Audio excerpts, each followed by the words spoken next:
Lately, there's been a lot of talk about just how good the New Orleans Pelicans are playing, but most don't realize just how good. Since the start of February, the Pelicans have gone 15-5, the third best record in the league, but even that doesn't paint the full picture. In this stretch, nearly a quarter of the NBA season, there are only two teams that are both top 5 in offense and defense. The Boston Celtics, number 1 in offense, number 4 in defense, and then yes, the New Orleans Pelicans, the third ranked defense and the number 5 offense.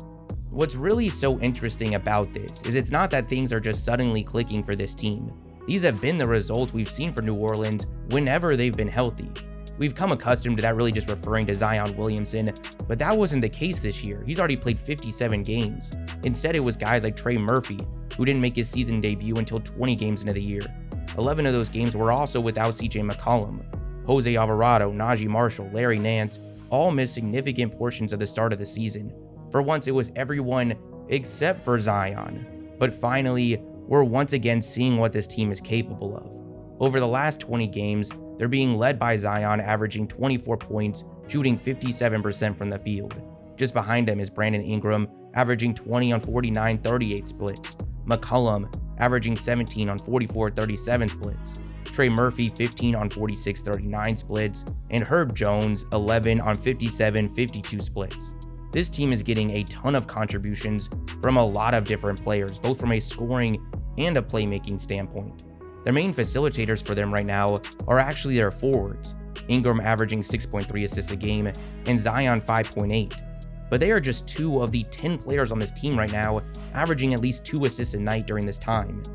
Having so much facilitating coming out of those forward spots from players that can play multiple positions has resulted in one of the most seamless rotations in the entire league. But it isn't exclusive to just them. The versatility, the ball handling, the playmaking up and down this lineup has led to possibly the best bench unit in the NBA right now. Those first 4 off the bench, Trey Murphy, Najee Marshall, Larry Nance, and Jose Alvarado, have played 80 minutes together over this 20-game stretch, posting a team-high net rating of 40.2, a 130.7 offensive rating, and a 90.5 defensive rating. Domination. Not just the best 4-man stack on this team over the last 20 games, the best in the entire league. Oh, and second is just Zion in place of Alvarado. The college tournament is finally here, and while it's already the best part of the basketball calendar, in order to make things just a little bit more interesting, you already know I'm in the lab cooking up some entries on PrizePicks, the sponsor for today's video. It's super simple. More or less on pretty much every stat out there for up to 100 times your entry. Here's some squares I've got going on for this weekend.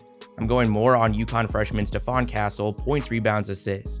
Then I'm going with 2 of the top bigs in the country, Duke's Kyle Filipowski and Clemson's PJ Hall. To finish off my entry, I gotta go with the free square they have right now. Caitlin Clark averaged 32 points this season, but her square right now is discounted to just a single point.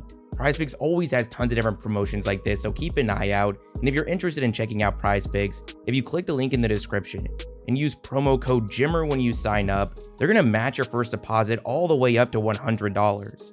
Thank you PrizePicks for sponsoring today's video. It's clearly one of the deepest teams when fully healthy, but really, we already knew this. We've already seen them play like a top seed, just last season in fact. 26 games into the year, they were the number 1 seed in the Western Conference. They had a record of 18-8 with no signs of slowing down. Zion was in the middle of an absolute tear. He had a 12-game stretch starting at the end of November where he averaged 31 points, 8 rebounds and 5 assists, shooting 65% from the field and getting to the line 11 times a game. Efficiency we have rarely ever seen in the NBA.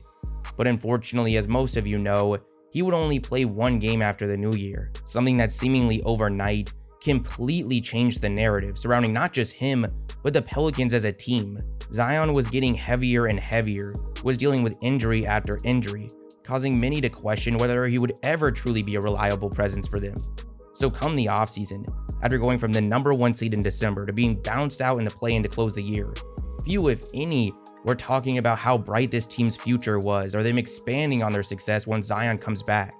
In fact, most of the conversations surrounding the team involved the Pelicans actually moving on from Zion entirely. Let's move to reports that the New Orleans Pelicans could consider trading Zion Williamson. League is certainly wondering if the Pelicans are going to make, for the first time truly, Zion Williamson available ahead of next week's draft. But I would definitely consider trading Zion and getting the number 3 pick from Portland. The frank reality of Zion Williamson so far is he doesn't play. He doesn't play. The talent doesn't matter. Things in this league really change in a blink of an eye, and this year is just another example of that. Zion's on pace to crush his career high in games played, and now all the headlines have gone from whether or not he would ever stay healthy to him losing 25 pounds since the start of the season. A man-child in Zion Williamson who looks stealth, like he lost weight. He stayed off the burgers and the steaks. He ain't hiding food under his bed or anything like that from the team. The brother's focused.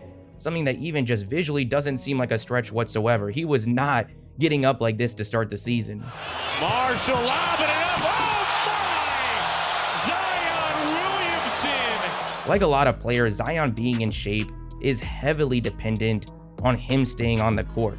We see this with guys like Luka and Jokic, who consistently come into the year much heavier than they finish it. The key difference for Zion, and why so many were concerned about his ability to keep his weight under control, is how much he depends on that athleticism. That shows in his splits to start the season versus the middle or end of this season over the course of his entire career. Last year, he came out of the gate averaging 22 points over the first 20 games, before going on that ridiculous stretch, averaging over 30.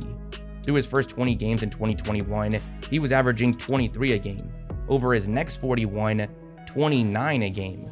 Through his first 12 games as a freshman at Duke, 20 points a game. Over the next 21, 25, shooting pretty much 70% from the field. Now this season, even with a massive role as a playmaker and being relied on a lot less as a scorer, it seems like another one of those runs is heating up. He's averaging 23 a night on the season, but he's gone from 20 points a night in December, 21 in January, 24 in February, and now over the last 6 games in March is averaging 29. Injuries are far less predictable than many of us like to think they are. So if the concerns for Zion in that aspect are just at least not what they've been made out to be, the Pelicans are in for one exciting run, especially beyond this year. CJ McCollum's got 2 more years left on his contract, and Valanciunas will be a free agent this summer. With New Orleans being one of the smallest markets in the league and having a luxury tax bill looming, it isn't too likely they're around for much longer, but that really doesn't change the outlook very much. They have possibly the best forward rotation in the league right now. Zion, Ingram, Trey Murphy, Herb Jones, Najee Marshall, all of which are under the age of 27 and all under contract except for Najee Marshall for at least next season. Zion's locked up till 2028. Ingram's got a year left. They signed Herb Jones to an extension that keeps him around till 2027. And Trey Murphy, he's only on the 3rd year of his rookie contract. Despite it sometimes feeling like they're portrayed as this group of vets, this is one of the best young groups in the league. Trey Murphy's a guy coming off knee surgery in the offseason and is averaging 14 points, shooting 37% from 3 on nearly 8 attempts a game. He's often looked at as just merely this high-end 3-and-D wing, but with what he's doing so early on into his career, that's really just a lazy narrative. Herb Jones is also only in his 3rd season and has been an All-NBA level defender that entire stretch of time, and currently is in the middle of a massive jump offensively that really isn't getting the attention it deserves. 11 points a game, shooting 51% from the field and 43% from 3 on pretty respectable volume. Then there's some of those wild cards. Their first rounder last year, Dyson Daniels, and the rookie this season, who if you've been watching the channel over the last year, you know I'm a massive believer in, Jordan Hawkins, one of the best shooting talents to ever come into the league, and that's really not an understatement. Now right now he doesn't have much of a role, but that's more so just a product of how good this current situation is in New Orleans more than anything. Willie Green's been put in a really tough spot with him. To start the year, when the team was riddled with injuries, he gets thrusted into this unexpected massive role where, considering the circumstances, really impressed. He put together a 14-game stretch in November where he was averaging 15 points, shooting 40% from 3 on 8 attempts a game. But once guys like McCollum, Murphy, and Alvarado came back, his role plummeted. So Willie Green had this rookie that was really impressing, and he likely wanted to give a lot of minutes to, but he also probably didn't want to make any significant change to what has literally been the most productive bench in the entire league lately. Those two things just couldn't coexist. But that will change. Between his personal development and expected change coming to this roster, unless he's involved in that change, he's a huge part of the Pelicans' future, which at least on paper looks really exciting. A group led by Ingram and Zion, not only their top scorers, but their top facilitators, surrounded by 2 of the most talented high-volume shooters in the league right now, in Jordan Hawkins and Trey Murphy. Also guys like Herb Jones and Najee Marshall who have become respectable floor spacers themselves. So here's their situation. Zion's on pace to reach his career high in games played. He's getting into better and better shape, playing better and better, deeper and deeper into the season.